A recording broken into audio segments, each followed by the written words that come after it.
नमस्कार, मैं हूं आपके साथ हेमंत कुमार और आज तारीख है 22 अप्रैल 2026 की। युद्ध के हालात क्या हैं ये तो समझेंगे ही, साथ ही साथ हॉर्मुज से एक बहुत बड़ी खबर आ रही है, उस पर भी नज़र डालेंगे, उस पर विस्तार से हम आपको बताएंगे। और इसके अलावा आज बात करने वाले हैं हम सीज़ फायर को लेकर के, क्योंकि अमेरिका ईरान के बीच में सीज़ फायर की अवधि जो है ख़त्म होने के बाद में ट्रंप का नया बयान क्या है और ट्रंप का ये नया बयान क्या इशारा करता है, इस पर भी हम बात करने वाले हैं। तो सबसे पहले हम बात कर लेते हैं हॉर्मुज से आ रही इस वक्त की सबसे बड़ी खबर की, क्योंकि हॉर्मुज में भारत आ रहा एक जहाज़ गुजरने की कोशिश कर रहा था और उसे रोक दिया गया है, ये जानकारी सामने आई है।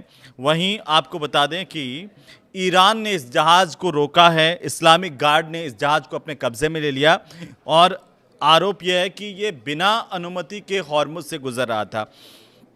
थोड़ा विस्तार से देखते हैं कि दरअसल ईरान की जो इस्लामिक रिवोल्यूशनरी गार्ड हैं आईआरजीसी, और आईआरजीसी ने हॉर्मुज स्ट्रेट में से भारत आ रहे एक जहाज़ को रोका है और उसको अपने कब्जे में लिया। ईरान ने ये आरोप लगाया कि ये जो जहाज़ है बिना अनुमति के ईरान की हॉर्मुज को पार कर रहा था, हॉर्मुज से होकर के गुजर रहा था। दरअसल इस जहाज़ पर लाइबेरिया का फ्लैग लगा हुआ है।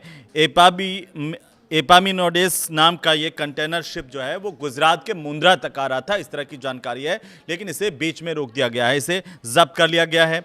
ये ईरानी नौसेना ने दावा किया है कि ये जहाज़ जो है इस जहाज़ के नेविगेशन सिस्टम में छेड़छाड़ की गई थी और इससे समुद्री सुरक्षा को खतरा पैदा हो गया है।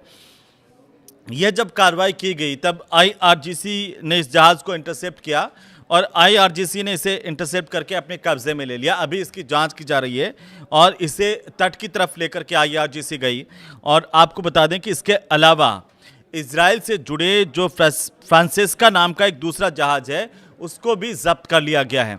ये दोनों ही जहाज़ भारत के नहीं हैं, लेकिन ये जो जहाज़ था, एक जहाज़ वो भारत के गुजरात के मुंद्रा तक आ रहा था, इसे जब्त किया गया। तो यहाँ भारत में भी चर्चाएं तेज़ी से उठने लगी और इस बात को लेकर चर्चा होने लगी कि ईरान ने इसे आखिर क्यों रोका। लेकिन ईरान की तरफ से यह साफ किया गया कि इसके नेविगेशन सिस्टम में कोई छेड़छाड़ की गई थी और इसकी वजह से समुद्री जो यातायात है उसमें बड़ा खतरा पैदा हो गया था, इसकी वजह से, जहाज़ की वजह से, इसलिए इसको कब्जे में लिया गया है और इसकी जांच की जा रही है। लेकिन आप देखिए कि इजराइल से जुड़ा हुआ फ्रांसिस्का नाम का दूसरा जो जहाज़ है उसको भी जब्त किया गया है ईरान की तरफ से, और इसके अलावा यूफोरिया नाम के जहाज़ पर भी हमला होने की जानकारी अभी अभी आ रही है। इससे पहले ये खबरें इस तरह की आ रही थी कि एक जहाज़ पर ईरान के पास फायरिंग हुई है, लेकिन जबकि दूसरा ओमान के तट के पास में क्षतिग्रस्त हुआ है, इस तरह से। लेकिन अभी जो हॉर्मुज की स्थितियां हैं वो आप कह सकते हैं कि वहां से गुजरने वाले जहाज़ों के लिए अच्छी नहीं कही जा सकती। हमले भी हो रहे हैं और लगातार कार्रवाई भी हो रही है, तो इस तरह से अभी आप समझिए कि हॉर्मुज पूरी तरह से लॉक की स्थिति में है। लेकिन अभी आप देखिए कि अब बात कर लेते हैं आखिर सीज फायर पर, क्योंकि ट्रंप का एक बयान आया। ट्रंप ने कहा कि पाकिस्तान ने उनसे अपील की थी और पाकिस्तान की अपील पर ट्रंप ने कहा कि सीज फायर की अवधि को हम बढ़ा रहे हैं। हालांकि ये नहीं बताया कि कितने दिन सीज फायर को बढ़ाया गया है। ट्रंप ने यह कहा कि अमेरिका पाकिस्तान की अपील पर ईरान के साथ चल रहे युद्ध विराम यानी कि सीज फायर को आगे बढ़ा रहा है, और जैसा मैंने कहा कि कितने दिन के लिए आगे बढ़ा रहा है इस पर कोई जानकारी नहीं है, लेकिन ये अच्छी बात है कि जो सीज फायर की अवधि है वो आगे बढ़ी है।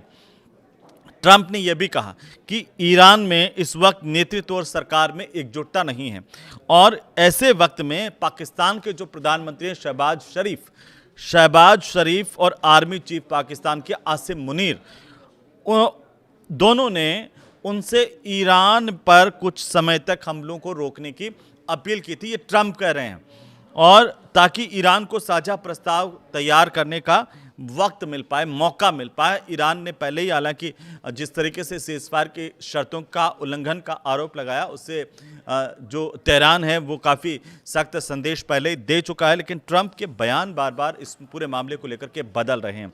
अब ये ट्रंप ये कह रहे हैं कि पाकिस्तान के कहने पर उन्होंने सीज़फायर को आगे बढ़ाया। इसके मायने क्या हैं? कई लोग ये इस बात को इस तरह से ले रहे हैं कि ट्रंप जो है वो अनावश्यक बयानबाजी कर रहे हैं इस पूरे मामले को लेकर के, कभी भी कुछ भी। क्योंकि इससे पहले उन्होंने क्या कहा था कि अगर ये जो शांति संधि है वो कामयाब नहीं हुई, ये पीस डील जो है अगर सक्सेस नहीं हुई तो ईरान का नक्शे से नाम हटा देंगे। फिर वो उन्होंने अपने बयान में फिर बदलाव किया। फिर उन्होंने कहा कि हम तो तैयारी कर रहे हैं इस दौरान और बारूदी हमले करेंगे। तो ये एक अलग अलग तरह की जिस तरीके की बयानबाजी ट्रंप कर रहे हैं इस पूरे युद्ध के दौरान सबने, पूरी दुनिया ने देखा, उससे ट्रंप की जो छवि है वो उसको पलीदा लगा है। क्योंकि अब जो ट्रंप है वो पाकिस्तान को जिस तरीके से बड़ा चढ़ा करके पेश कर रहे हैं, आपको लगता है कि पाकिस्तान के कहने पर ट्रंप कहीं भी जो है वो सीज़फायर बढ़ा देंगे या फिर हमला कर देंगे? ऐसा नहीं है। लेकिन फिर भी ट्रंप का ये बयान जो है वो क्यों दिया गया, इसे लेकर कई लोग ट्रंप को मूर्ख तक कह चुके हैं। लेकिन हम आते हैं आगे की बात पर, क्योंकि ट्रंप ने कहा कि इस अपील को उन्होंने माना और अमेरिकी सेना को फिलहाल उन्होंने हमला रोकने का आदेश दिया। हालांकि सेना को पूरी तरह से तैयार रहने के लिए भी कहा है और इस दौरान ईरान पर दबाव बनाए रखने के लिए नाकेबंदी जो है वो जारी रहेगी। लेकिन इस नाकाबंदी को लेकर के फ्रांस का बहुत बड़ा बयान आया है, इसे सही करार नहीं दिया है। अब ये तो साफ हो गया कि फ्रांस जो है कहीं ना कहीं अमेरिका के तरफ झुकाव में तो नहीं है। और फ्रांस ने क्या कुछ कहा है उस पर हम आगे और विस्तार से बात करेंगे। लेकिन ट्रंप ने ये जो कहा कि सीज फायर तब तक जारी रहने वाला है जब तक ईरान अपनी ओर से ठोस और एकजुट प्रस्ताव नहीं दे देता और बातचीत जो पूरी ये पीस संधि की है वो पूरी नहीं हो जाती है, चाहे उसका नतीजा कुछ भी निकले। पिछले 24 घंटे के 5 बड़े अपडेट्स पर अगर दोस्तों नज़र डालें तो सबसे पहले ट्रंप की धमकी का जिक्र आता है। ट्रंप ने इस 24 घंटे में धमकी चेतावनी दी कि अगर पीस डील नहीं हुई तो अमेरिकी सेना जो है वो हमले के लिए पूरी तरह से तैयार है और आदेश मिलते ही कार्रवाई कर सकती है। उन्होंने कहा कि सीज फायर आगे नहीं बढ़ाएंगे, लेकिन हुआ क्या? हुआ यह उलट कि 24 घंटे में ट्रंप ने अगला बयान दे दिया और कहा कि हम सीज फायर पाकिस्तान के कहने पर आगे बढ़ा रहे हैं।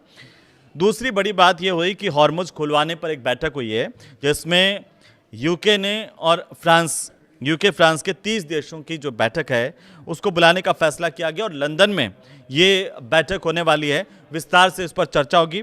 वहीं एक और महत्वपूर्ण बात यह हुई है कि जेडी वेंस की पाकिस्तान की यात्रा फिलहाल के लिए टल गई है, इस तरह की खबरें आ रही है। अमेरिका के जो उपराष्ट्रपति हैं जेडी वेंस, उनकी पाकिस्तान की यात्रा टाल दी गई है। ईरान से बातचीत के लिए जो डेलीगेशन है वो पाकिस्तान भेजने से इनकार कर दिया और ईरान की तरफ से यह इनकार करने के बाद में फैसला किया गया कि जेडी वेंस पाकिस्तान नहीं जाएंगे। हूती विद्रोहियों को लेकर के भी एक बहुत बड़ी अपडेट है, वो यह है कि यमन के जो हूती विद्रोही हैं उन्होंने अब चेतावनी दी है कि जंग अभी खत्म नहीं हुई है और अमेरिका और ईरान के बीच बना सीज फायर कमज़ोर है और इसीलिए आगे बड़ा संघर्ष होना तय है। ये हूती विद्रोहियों की तरफ से बताया गया है। फ्रांस की टिप्पणी जिसका जिक्र हम कर रहे थे वो भी इन्हीं 24 घंटों में बहुत बड़ी अपडेट हुई है कि फ्रांस के जो राष्ट्रपति हैं इमैनुअल मैक्रों, उन्होंने हॉर्मुज स्ट्रेट की नाकाबंदी को अमेरिका की बहुत बड़ी गलती करार दिया है। फ्रांस ने कहा कि ये इस फैसले के बाद ईरानी अधिकारियों ने अपना शुरुआती जो रुख था वो बदल दिया। कहीं ना कहीं हॉर्मुज को लॉक करने की, उस पर नाकाबंदी करने की गलती अमेरिका ने की है। अब आप देखिए कि ये खबरें बीच में आ रही थी कि ईरान ने एक और जहाज पर हमला कर दिया, ईरान की IRGC ने 2 जहाज जब्त कर लिए। ये बात ठीक है कि जो जहाज अब और ज़्यादा सख्ती ईरान की तरफ से बढ़ा दी गई है हॉर्मुज पर, अगर कोई बिना अनुमति के जहाज गुजरने की कोशिश कर रहा है तो उस पर कार्रवाई भी हो रही है और ईरान उसे जब्त भी कर रहा है। लेकिन सबसे बड़ी बात यह है कि तनाव एक तरफ बढ़ता जा रहा है और ये तनाव जो है वो आखिर इस दुनिया को कहाँ लेकर के जाएगा, ये आप कमेंट में आज हमें बताएंगे। इस पर आप क्या सोचते हैं? बाकी कैसे वीडियो देखने के लिए हमारे साथ जुड़े रहिए। नमस्कार।